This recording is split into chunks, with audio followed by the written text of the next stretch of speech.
नमस्कार and welcome दोस्तों, आप सबका स्वागत है मेरे यूट्यूब चैनल इंश्योरेंस क्लिनिक में। आज का थंबनेल देख के आपको आइडिया हो गया होगा कि आज हम शॉर्ट टर्म प्लान के बारे में बात करने वाले हैं, जो है मिनिमम 5 साल के लिए, और रिटर्न्स भी मैंने आपके स्क्रीन पे दे दी हैं। ये प्लान 2 मार्च 2000 में कि इसके अंदर इतनी अच्छी रिटर्न्स कैसे मिलती है। ये एक SIP प्लान है जिसको हम नाम देंगे SIIP। SIIP काम कैसे करता है, इसके अंदर कितने तरीके के फंड्स होते हैं, कौन से फंड के अंदर आपको 15% तक का रिटर्न मिल सकता है, कैलकुलेशन भी करेंगे 8% वाली रिटर्न की और 15% वाली रिटर्न की भी। दोस्तों ये भी जानेंगे कि इस प्लान की एलिजिबिलिटी क्या है, और दोस्तों हम इस बारे में भी बात करेंगे कि इस व्यक्ति को यह प्लान लेना चाहिए। क्या होता है SIIP? ये वैसा ही है जैसे कि SIPs काम करती है। इसकी फुल फॉर्म क्या है? इसकी फुल फॉर्म है सिस्टमैटिक इन्वेस्टमेंट इंश्योरेंस प्लान। हमने यहाँ पर सिस्टमैटिक वर्ड क्यों बताया गया है? क्योंकि एक सिस्टम की तरह है। मैं ऐसा नहीं कहूंगा कि जब आपका मन करे आप इसमें इन्वेस्ट कीजिए, नहीं कीजिए, ऐसा नहीं है। ये एक सिस्टम है। सिस्टम क्या होता है? जैसे हम अपनी सेहत को स्वस्थ रखने के लिए, अपने आप को स्वस्थ रखने के लिए सवेरे जल्दी उठ के व्यायाम करते हैं, अच्छा भोजन खाते हैं, समय पे सो जाते हैं और पॉजिटिव मेंटलिटी की बुक्स पढ़ते हैं। तो दोस्तों ये एक सिस्टम है जो कहता है अगर आप ये सारी चीजें करोगे तो आप स्वस्थ रहोगे। क्यों? क्योंकि हम एक सिस्टम को फॉलो कर रहे हैं। तो दोस्तों हमने समझा SIIP क्या होता है। अब हम चलते हैं अपने दूसरे सवाल की तरफ। ये काम कैसे करता है? ये इन्वेस्टमेंट प्लान काम कैसे करता है? दोस्तों LIC आपके पैसे को इन्वेस्ट करती है। कहां इन्वेस्ट करती है? शेयर मार्केट्स में, गवर्नमेंट सिक्योरिटीज में, बॉन्ड्स में, और जो भी मुनाफा होता है वो आपके साथ बांट देती है। इस प्लान के अंदर आपको इन्वेस्टमेंट के साथ साथ इंश्योरेंस भी मिलेगा, जो कि SIP प्लान्स के अंदर और कहीं नहीं दिया जाता। आपने तो सुना ही होगा ना, लोग कहते हैं यार मैंने शेयर मार्केट में पैसे लगाए थे और मुझे 10 से 15-20% तक का रिटर्न मिल गया है। सुनने में कितनी अच्छी बात लगती है ना। और वहीं पे कुछ लोग ऐसे भी हैं जो कहते हैं यार मैंने भी इन्वेस्ट किया था, रिटर्न्स तो छोड़ो, मेरी तो इन्वेस्टमेंट भी डूब गई है। तो मार्केट में हमें यह सुनने को भी मिलता है। देखिए हर कोई चाहता है कि सेफ खेले, अच्छा अर्न करे, लेकिन उसके लिए जरूरत होती है तो वो है जानकारी की।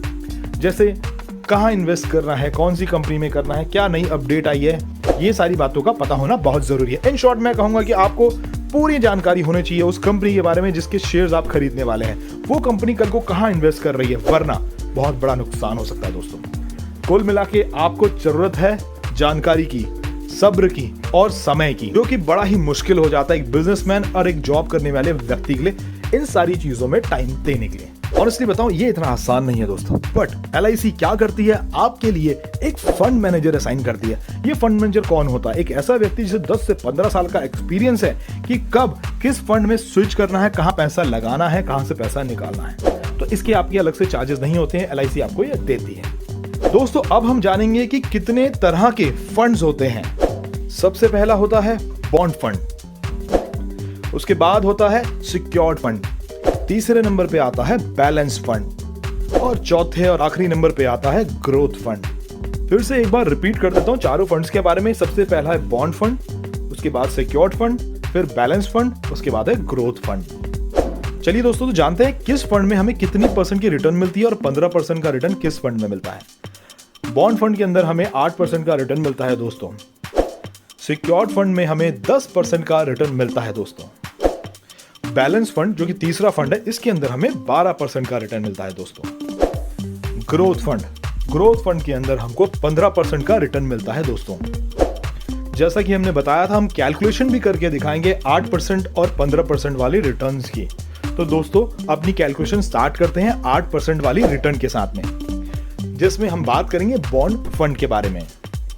तो दोस्तों आपकी स्क्रीन पे जो कैलकुलेशन है इसको बड़े ध्यान से समझने की जरूरत है। दोस्तों यहाँ पर हम देखेंगे कि हमने टोटल पैसा इस प्लान के अंदर जो जमा करना है वो है 10 लाख रुपए का, और जो रिटर्न हमको मिलती है वो तकरीबन मिलती है 28 लाख रुपए की। दोस्तों ये है बॉन्ड फंड की कैलकुलेशन आपकी स्क्रीन पे। जब हमने बात की थी शॉर्ट टर्म प्लान 5 साल वाले प्लान के बारे में, जब हमने बात की तो वो यही प्लान है। अभी हम 8% वाली कैलकुलेशन कर रहे हैं। यहाँ पर हम देखेंगे एक व्यक्ति जिसने प्लान लिया उसकी उम्र है 32 साल की, और इसके साथ हर साल उसकी उम्र बढ़ती चली जा रही है। ईयरली प्रीमियम की मैं बात करूँ तो 40,000 रुपए हर साल का उसको पे करना है, जितने साल के लिए इस प्लान को लेना चाहता है। यहाँ पर हमें नेचुरल कवरेज भी मिलती है। आप मार्केट में कोई भी प्लान लेंगे SIP का तो आपको ये चीज तो मिलेंगे फ्यूचर इन्वेस्टमेंट वाले, लेकिन इंश्योरेंस नहीं मिलेगा। यहाँ पर आपको इंश्योरेंस भी साथ में दिया जाता है। पहले ही साल से 4 लाख रुपए का आपका लाइफ इंश्योरेंस चालू हो जाएगा, और वो 5 साल के बाद बढ़ने भी लगेगा। अच्छा, जब हमने बात की शॉर्ट टर्म प्लान के बारे में, तो आप देखिए स्क्रीन पे यहाँ पर सरेंडर वैल्यू दी गई है।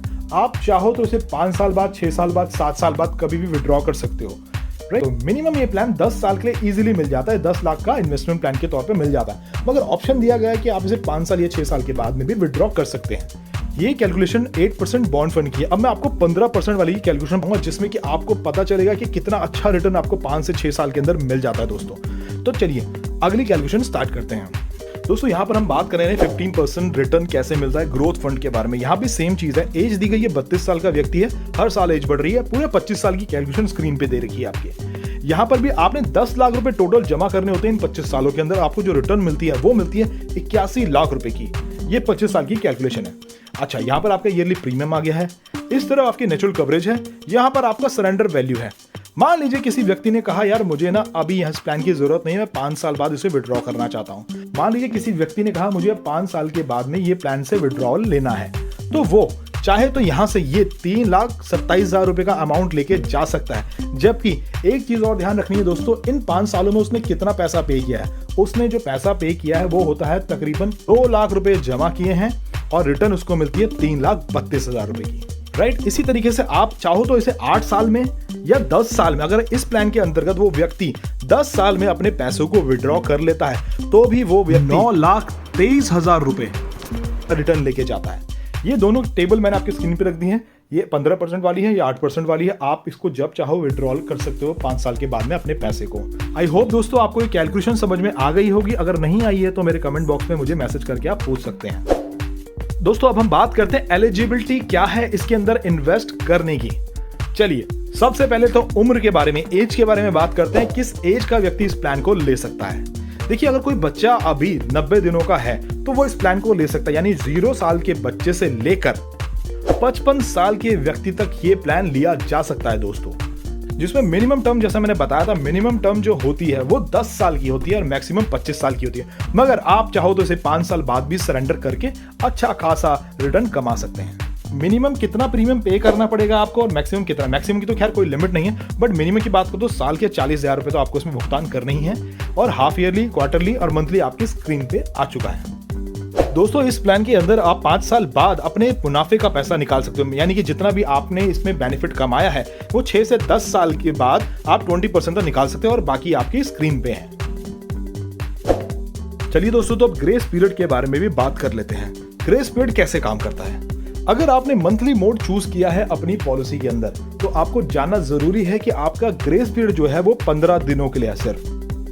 और अगर आपने क्वार्टरली, हाफ ईयरली और ईयरली मोड चूज किया है तो 30 दिन का आपको ग्रेस पीरियड मिलता है। सरेंडर के बारे में मैं ऑलरेडी आपको बता चुका हूं कि 5 साल बाद इस पॉलिसी के अंदर आप सरेंडर कर सकते हैं।